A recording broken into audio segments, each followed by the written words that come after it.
नमस्कार, मैं हूँ आपका दोस्त विजय विद्रोही। आप मुझसे जुड़ चुके हैं, इसके लिए आप सबका तहे दिल से शुक्रिया। और 8-10 मिनट में आपसे जुड़े रहने की कोशिश करूँगा। तो राजस्थान में 11 सांसद कम हो गए, लेकिन 4 मंत्री हैं। आखिर 4 मंत्री की ज़रूरत क्या थी? 2 मंत्रियों से भी काम चल सकता था। कुछ लोग कह रहे हैं 1 मंत्री से भी काम कर चल सकता था। कोई बड़ा चुनाव तो अब होने वाला नहीं है। तो इसकी मतलब कुछ लोग कह रहे हैं कि साहब जातीय समीकरण को साधना चाहते हैं मोदी जी। लेकिन बड़ा सवाल उठता है कि जातीय समीकरणों को आप साधना चाहते हैं, लेकिन मीणा उपेक्षित हैं, आदिवासियों को जगह नहीं मिली है, गुर्जरों को जगह नहीं मिली है। और पूर्वी राजस्थान में 6 में से 4 सीटें बीजेपी ने मीणा और गुर्जरों की नाराजगी के कारण गंवा दी। फिर किस तरह का जातीय समीकरण आप सुधारना चाहते हैं? कुछ लोग कह रहे हैं भजनलाल सरकार को 4-4 मंत्रियों के जरिए संबल प्रोवाइड करने की कोशिश की जा रही है।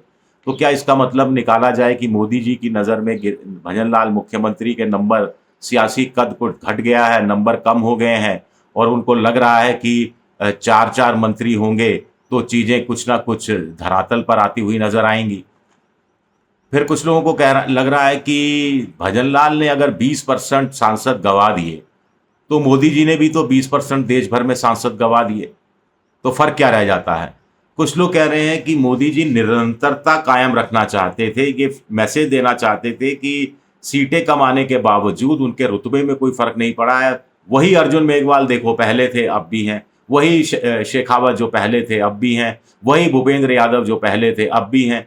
तो निरंतरता कायम रखने की कोशिश की है। तो कुछ लोग कह रहे हैं तो क्या मोदी जी को सिर्फ़ केंद्र सरकार की अपनी छवि की, अपनी पर्सपेक्टिव की, अपने विमर्श की चिंता है? राज्य सरकार से, राज्य में बीजेपी की हालत क्या हो रही है, उससे कोई लेना-देना नहीं है। चीज़ें सुधारने की कोशिश क्यों नहीं की गई?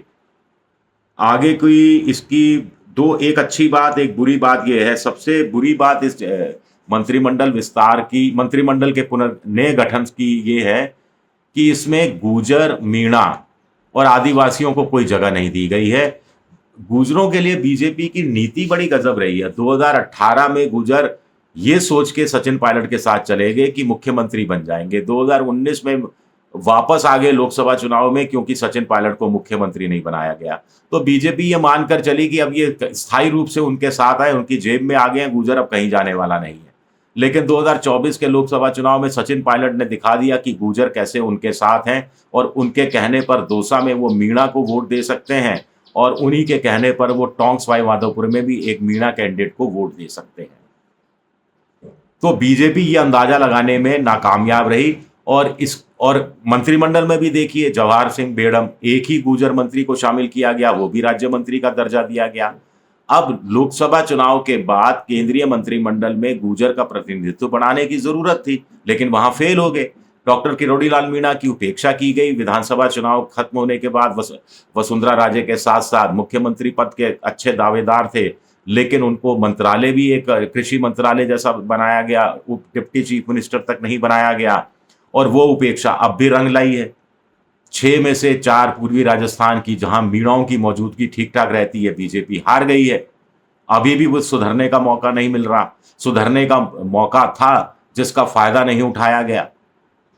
राजपूत शेखावत, बाड़मेर में रविंद्र सिंह भाटी राजपूतों के नए नेता।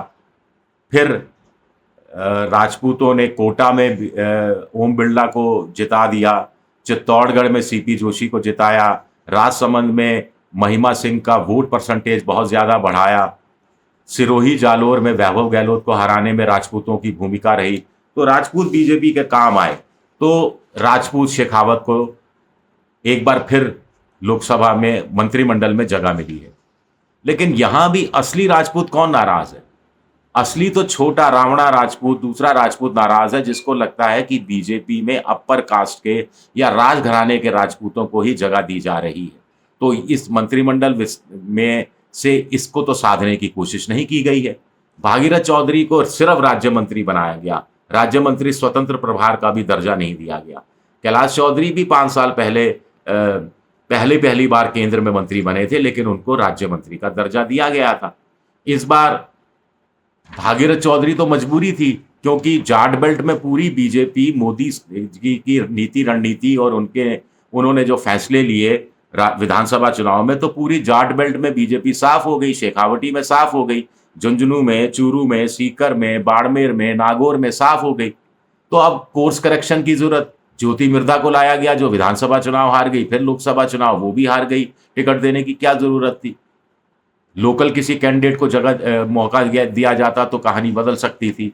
तो इसकी भरपाई के लिए जाट वोटरों की नाराजगी दूर करने के लिए भागीरथ चौधरी को राज्य मंत्री का दर्जा दिया गया है। क्या राज्य मंत्री का दर्जा देने से जाट मान जाएंगे?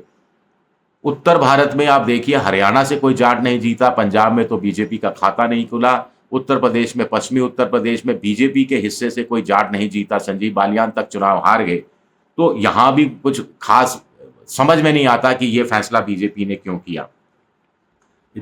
मंत्री बनाना चाहिए था लेकिन वो जरूरी था। अब अर्जुन राम मेघवाल दलित चेहरा, उत्तरी राजस्थान को साधने की कोशिश, जहां किसानों का आंदोलन, लेकिन उत्तरी राजस्थान को आप एक दलित को मंत्रिमंडल में फिर से जगह देकर साध नहीं सकते। किसानों को साधने के लिए आपको कुछ बड़े कदम कृषि क्षेत्र में उठाने पड़ेंगे, किसानों का दिल जीतना पड़ेगा। सिर्फ उनके इलाके से एक दलित बन गया बीकानेर से, तो इसलिए गंगानगर, हनुमानगढ़ और शेखावटी का जो किसान है वो मान जाएगा, ऐसा लगता है कि ये संभव नहीं होगा। भूपेंद्र यादव को मंत्री बनाया गया, वो खास माने जाते हैं अमित शाह के।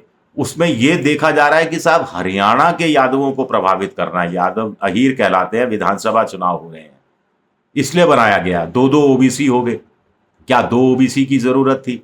भूपेंद्र यादव लोकसभा चुनाव जीते, वो पहले राज्यसभा से थे, तो क्या लोकसभा चुनाव उनको लड़वाना जरूरी था क्या? और इससे क्या जातीय इक्वेशन फिट बैठ जाएंगे, ठीक हो जाएंगे राजस्थान के? ये भी अपने आप में बड़ा सवाल है। दरअसल मुझे लगता है कि बीजेपी ने, केंद्रीय आला कमान ने सीट उम्मीदवारों के चयन में, जातीय समीकरण को समझने में, विधानसभा चुनाव में जो गड़बड़ की थी, जो गलतियां की थी, उसका भारी नुकसान बीजेपी आला कमान को पता है कि राजस्थान में अगले 5-7 साल तक उठाना पड़ सकता था। इसीलिए 4-4 मंत्री बनाए गए, कम से कम 4 जातियों को तो साधने की कोशिश की गई। बीजेपी आला कमान को भी पता है कि कुछ जातियां गुर्जर हैं, अब मेवाड़ का पूरा आदिवासी बेल्ट है, वहां पर ज्यादातर सारी जगह पर तो बीजेपी जीत गई, लेकिन बांसवाड़ा में वो हार गई। महेंद्रजीत सिंह मालवीय को चुनाव मैदान में कांग्रेस से लाकर उतारने के बावजूद 2.5 लाख वोट से राजकुमार रौत जीत गए। अब वहां भारतीय जनता पार्टी का मुकाबला बाप पार्टी से होने वाला है आने वाले समय में, ऐसा कहा जा रहा है। तो बाप पार्टी के वर्चस्व को कम करने के लिए किसी आदिवासी नेता को वहां के डूंगरपुर का हो जाता या फिर सिरोही का ही हो जाता, उसको मंत्रिमंडल में जगह दी जानी चाहिए थी ताकि आप बैलेंस आउट कर सकते थे। लेकिन आपने वहां भी गलती कर दी। मीणाओं में से कोई नहीं, किरोड़ीलाल मीणा विधानसभा में क्या कर रहे हैं? लोकसभा भेज देते, अच्छा मंत्रालय दे देते, ठीक रहता। वैसे भी अभी अड़े हुए हैं कि साहब मैं इस्तीफा दे दूंगा क्योंकि मैं अपने कन्हैया लाल मीणा को दौसा से चुनाव नहीं जितवा पाए। तो ये कुछ गलतियां हुई, गलती सुधारने के लिए कुछ ठीक हुआ, लेकिन फिर कुछ गलतियां कर दी। क्या ऐसा हुआ है? मुझे आप भी बताने की कोशिश करना। शुक्रिया ये मेरा वीडियो देखने के लिए, बहुत बहुत शुक्रिया। पसंद आए तो लाइक कीजिएगा, सब्सक्राइब कीजिएगा, शेयर कीजिएगा और घंटी जैसी आकृति बेल आइकन दबा दीजिएगा ताकि नया वीडियो आए तो आपको जानकारी मिल जाए। आप मेंबरशिप ड्राइव में जा सकते हैं, मेरी आर्थिक मदद की भी कोशिश कर सकते हैं। मुझसे जुड़े रहने के लिए शुक्रिया, बहुत बहुत शुक्रिया।